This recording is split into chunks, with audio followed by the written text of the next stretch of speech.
একজন ফারসি কবি তিনি এই বিষয়টিকে সুন্দরভাবে বলেছেন, মাকুল আন্দিশায়ে মাজি মাশাউকার ফিকরে মুস্তাকবিল, মাকুল আন্দিশায়ে মাজি মাশাউকার ফিকরে মুস্তাকবিল, গনিমত দা হামিদুর রাকে তাওকীদ ইয়া বাশদ, গনিমত দা হামিদুর রাকে তাওকীদ ইয়া বাশদ।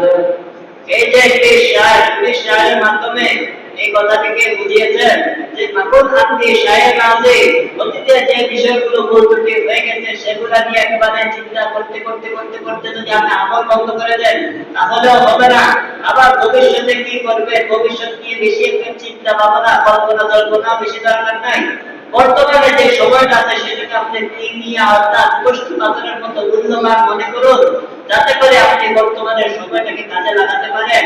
বর্তমানের সময়টাকে যদি আপনি সঠিকভাবে কাজে লাগান, আপনার ভবিষ্যৎ অটোমেটিকলি কি হয়ে যাবে, সুন্দর হয়ে যাবে। এজন্য অতীতের কথাকে চিন্তা করে, অতীতের ভুল প্রান্তিক কথা চিন্তা করে আমরা আল্লাহর কাছে তওবা করব, কিন্তু সেগুলো নিয়ে আমরা একবার চিন্তা করতে করতে যদি বর্তমানের আমল সহ বন্ধ করে দেয় তাহলেও ভুল হবে। তাই বর্তমানে আমল করতে হবে, অতীত এবং ভবিষ্যৎ নিয়ে চিন্তা কম করতে হবে। আমলের সময় এখন, এখন আমাদেরকে আমল করতে হবে। আল্লাহ রাব্বুল আলামিন আমাদেরকে আমলগুলো সঠিকভাবে করার তৌফিক দান করুন। আমিন।